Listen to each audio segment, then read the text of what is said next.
jamaah, oh jamaah. Alhamdulillah. Alhamdulillahirrabbilalamin, kita masih di Islam itu Indah. Dan buat jamaah nih yang baru bergabung, kira-kira ini lagi belajar apa pada pagi hari ini ya. Kita sedang belajar mengenai panen pahala dengan iktikaf. Tadi sudah dijelaskan nih sama guru-guru kita. Apalagi di 10 hari terakhir, Masya Allah ini bagus ya Ustadz Syam ya kalau 10 hari terakhirnya ya.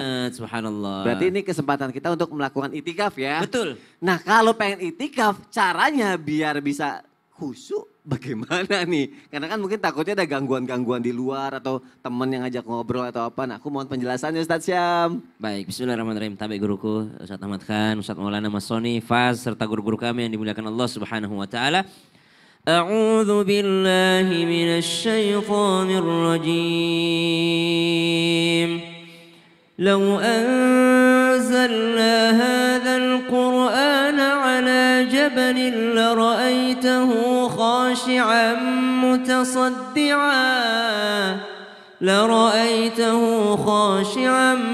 mutasaddi'an min khasyatillah. Allah jelaskan dalam Al-Quran, andai kata Al-Quran itu turun pada gunung, maka gunung itu akan terbelah, terpecah karena khusyuk dan tunduk takut kepada Allah Subhanahu wa Ta'ala. Khasyi'an mutasaddi'a. Maka dari ayat ini kita ambil apa itu maknanya khusyuk. Khusyuk itu yang pertama adalah rileks. Rileks dan dia menikmati ibadahnya. Jadi kalau dikatakan bagaimana cara supaya bisa khusyuk di 10 malam terakhir, nikmati. Seakan-akan akan berpisah dengan bulan suci Ramadan dan memang akan berpisah dengan bulan suci Ramadan. Jangan mengatakan, oh tahun depan akan kembali lagi. Memang Ramadannya akan kembali lagi, tapi kita belum tentu bertemu dengan bulan suci Ramadan. Ya anggap ini sesuatu yang akan menjadi yang terakhir bagi kita. Maka kita akan sangat menikmati. Mari kita menikmati waktu-waktu bersama. Seandainya mungkin ada orang dikasih tahu, besok engkau akan meninggal dunia. Maka dia tidak akan melewatkan matahari terbenam. Dia tidak akan melewatkan matahari terbit. Ini matahari terbit biasa aja. Tapi ternyata kalau dikasih tahu besok engkau akan berpisah dengan matahari, maka dia akan menikmati terbitnya matahari tersebut. Maka orang yang diketahui bahwasanya dia akan berpisah dengan Ramadan, dia akan menikmati detik-detik terakhir Ramadan. Maka khusyuk yakni rileks. Yang kedua, takut. Takut apa? Takut seandainya amal ibadah Ramadannya tidak diterima oleh Allah Subhanahu wa Ta'ala. Takut seandainya Ramadan meninggalkannya lalu dosanya belum diampuni oleh Allah Subhanahu wa Ta'ala. Maka gunakan detik-detik Ramadan terakhir menjadi ajang untuk kita bertaubat dan memohon ampun kepada Allah Subhanahu wa Ta'ala. Allahumma innaka afuun tuhibbul afwa fa'fu anna. Yang ketiga, hilangkan segala jenis gangguan. Kenapa Nabi SAW melaksanakan iktikaf? Salah satu alasannya ya karena Nabi mengencangkan sarungnya. Ingin benar-benar menghubungkan diri kepada Allah Subhanahu wa Ta'ala. Lah kita iktikaf bawa handphone. Isi kuota dulu berapa ratus giga gitu ya. Banyak banget berapa ratus giga. Iktikaf ada 14 episode Korea yang udah di-download gitu ya. Subhanallah. Jadi ke masjid buat nonton Korea doang. Apalagi masjidnya ada wifi-nya. Subhanallah. Jadi iktikaf yang sesungguhnya menghilangkan segala jenis gangguan. Bukankah teman-teman sekalian kalau zaman sekarang ini banyak teman-teman kalau mau ujian itu dinonaktifkan dulu segala sosial medianya. Biasanya seperti itu. Ya dinonaktifkan dulu sosial medianya segala macam. Lalu fokus dengan Al-Quran. Maka dikatakan tadi, maka cirinya yakni orang yang khusyuk. Kalau tadi Al-Quran turun di gunung-gunung terpecah keluar air terjun. Maka ciri orang yang khusyuk maka turun Al-Quran di dadanya. Maka air matanya yang akan turun. Kalau gunung, turun Al-Quran kepada gunung, gunung terpecah, keluar air terjun. Tapi manusia, turun Al-Quran di dadanya, maka air matanya yang akan turun. Salah satu trik atau tips untuk khusyuk, yakni mendekatkan diri dengan Al-Quran, apalagi Ramadan bulannya Al-Quran. Kalau di bulannya Al-Quran saja kita malas baca Al-Quran, apalagi di luar bulannya Al-Quran. Wallahu ta'ala a'lam. Masya Allah, berarti kita relax dulu, matiin sosmed dulu. Betul. Baru banyak baca Al-Quran ya Ustadz Syam. Dan berharap dosa diampuni. Amin ya Allah, Masya Allah. Terima kasih Ustadz Syam. Kita lanjutkan lagi jamaah yang ada di rumah yuk. Abang boleh gantian gak abang yang mangku Dedi? Enggak, berat. Abang udah berat ya sekarang ya, Masya Allah. Abang mau tahu gak? Jadi kalau orang itikaf nih ada 4 keistimewaan yang diperbolehkan. Mau tahu gak Bang? Mau. Jamaah juga pasti pengen tahu nih, 4 keistimewaan yang diperbolehkan pada saat itikaf. Itu apa aja? Ustadz Ahmad kan, mohon penjelasannya dong Ustadz, aku pengen tahu. Bismillahirrahmanirrahim. hal apa sajakah yang dibolehkan bagi seseorang yang iktikaf untuk dia lakukan, akan tetapi tidak membatalkan iktikafnya. Diterangkan di dalam kitab Syarah Yaqutun Nafis di halaman 313 yang dikarang oleh Sayyid Ahmad bin Umar Asyatir rahimahullah ta'ala, dijelaskan bahwasanya al-khuruj minal masjid bila udhrin yubtilul i'tikaf. Ketika seseorang dia keluar dari masjid tanpa ada udzur yang mendesak baginya, maka ini bisa membatalkan i'tikafnya. Tetapi di dalam kitab ini dijelaskan bahwasanya apabila seseorang keluar dari masjidnya untuk melakukan perkara-perkara yang dibolehkan, maka ini tidak membatalkan i'tikafnya. Apa saja di antara yang dibolehkan? Di antaranya adalah keluarnya seseorang itu yang pertama untuk melakukan hal-hal yang memang dia butuhkan seperti makan, minum, atau berwudu, atau mengqadha'ul hajah, yaitu menghilangkan hajatnya seperti buang air kecil, buang air besar, yang memang tidak bisa dilakukan di dalam masjid. Maka dia boleh keluar untuk makan atau minum atau untuk menyelesaikan hajatnya, maka diperbolehkan dan ini tidak membatalkan i'tikaf. Bahkan di dalam kitab Safwatuz Zubat yang dikarang oleh Al-Imam Ibnu Ruslan radhiyallahu anhu dijelaskan bahwasanya al-khuruju minal masjid binisyan la tubtilul i'tikaf. Ketika seseorang itu keluar dari masjid dengan sebab dia lupa, maka dia tidak membatalkan i'tikafnya. Tiba-tiba dia keluar aja Ustaz dari masjid, ya, dia lupa. Memang tidak sengaja-ngaja dia keluar, ya. Padahal kan keluar tanpa ada udzur yang mendesak membatalkan i'tikaf. Tapi kalau dia keluarnya karena lupa, ya, tiba-tiba dia pulang ke rumah, udah makan 2 piring, balik lagi dia lupa tuh. Ya. Lupanya 2 piring.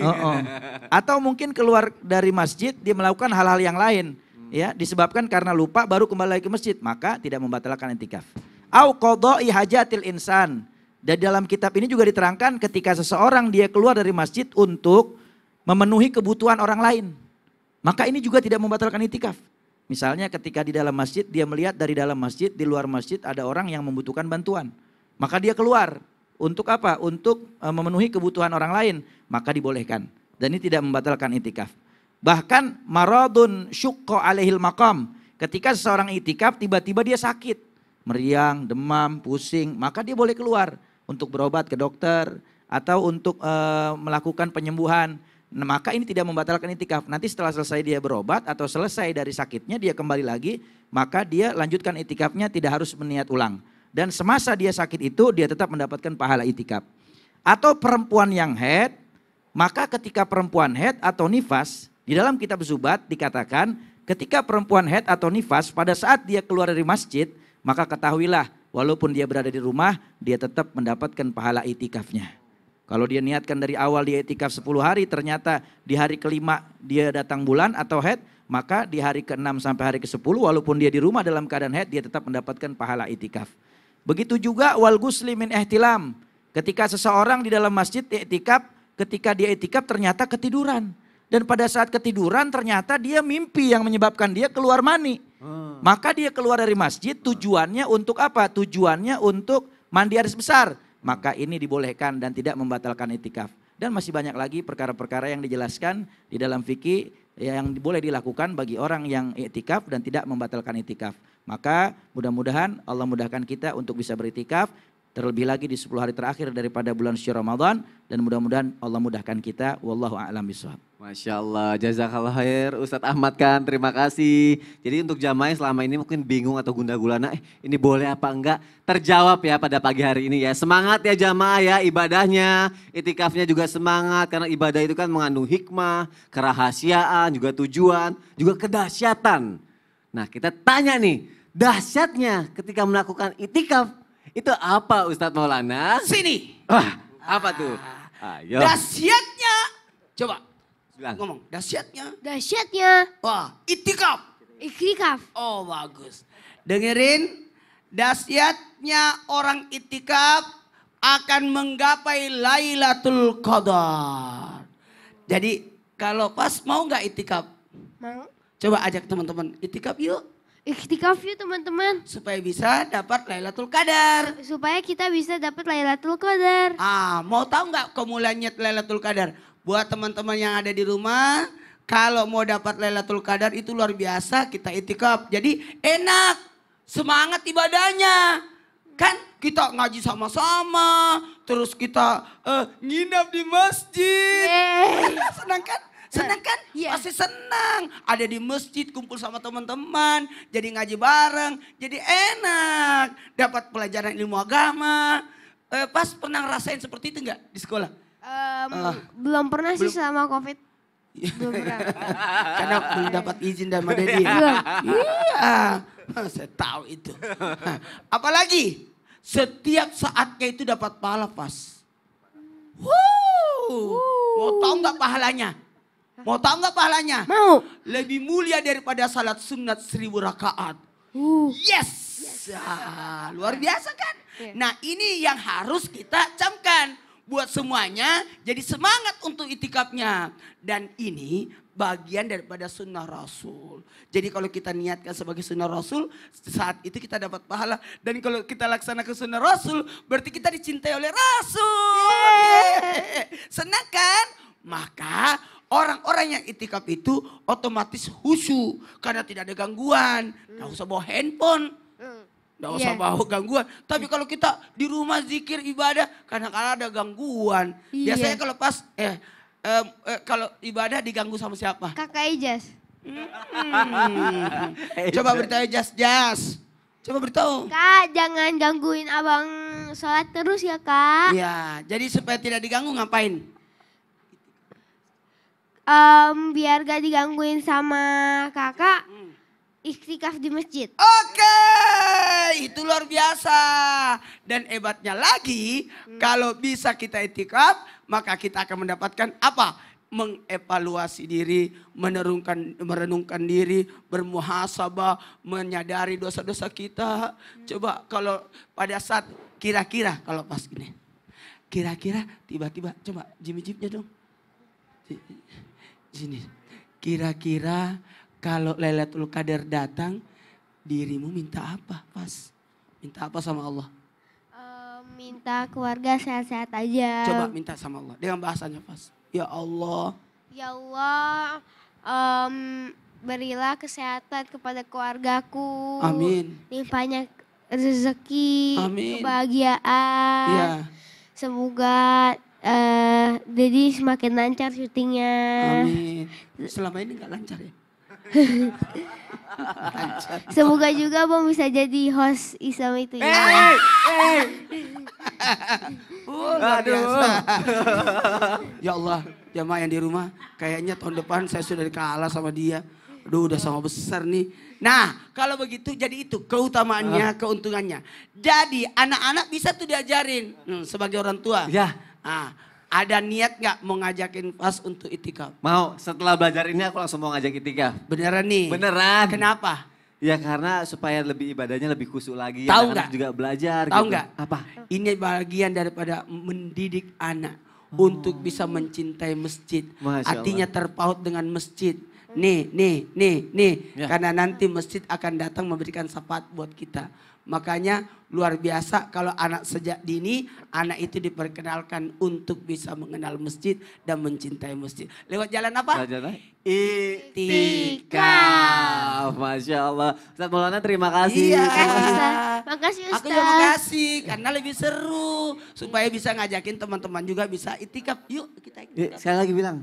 Yuk kita iktikaf teman-teman biar Iya. bisa mencapai Lailatul Qadar. Amin. Luar biasa, Ya Allah, pinter. Masya Allah, Masya Masya Allah, Allah. Dan abang punya pertanyaan. Apa? Abang boleh kan jadi host Islam itu Indah? Ganti Dedi. Amin ya Allah, amin. Boleh dong. Cuma masalahnya Dedi nggak sebagus abang hafalannya. Nanti Dedi ngapain ya?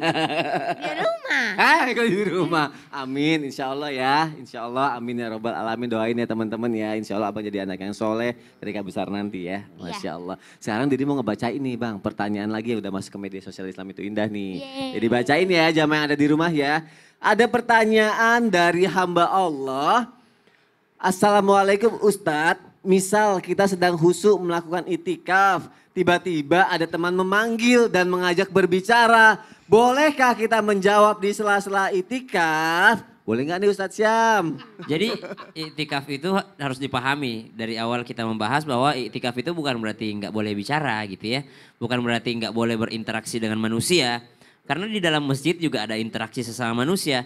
Misal pada saat iktikaf ada yang bagi-bagi sahur atau dikasih sahur ya pasti kita interaksi gitu. Jadi kalau diajak berbicara dalam hal ukhrawi bukan hal yang sia-sia maka dia termasuk masih teriktikaf juga. Walladzina hum 'anil lagwi mu'ridun, ya meninggalkan sesuatu yang sia-sia. Tapi kalau berbicaranya wah udah iktikaf di masjid bicaranya Mobile Legend gitu ya. Udah iktikaf di masjid masih bicarain hasil Liga Champion misalnya. Jadi subhanallah udah gitu. Jadi subhanallah tidak nyambung dengan apa yang sedang dilakukan. Kalau bicaranya bicara akhirat atau sesuatu yang diperlukan tadi dijelaskan untuk makan misalnya atau sesuatu diperlukan gimana kabar orang tua untuk saling mengingatkan kepada orang tua atau orang tua ditinggal di rumah ya telepon orang tua juga it's okay masih tergolong anak yang sedang beriktikaf di masjid gitu. Aku jadi semangat, aku udah belajar mengenai itikaf. Kalau gitu, Ustadz Syam, Ustadz Ahmad Khan, Ustadz Maulana, aku mau itikaf dulu ya, biar dapat Lailatul Qadar. Ada abang sini dulu. Permisi ya, saat Jangan ditinggal, astagfirullah. Langsung banget nih.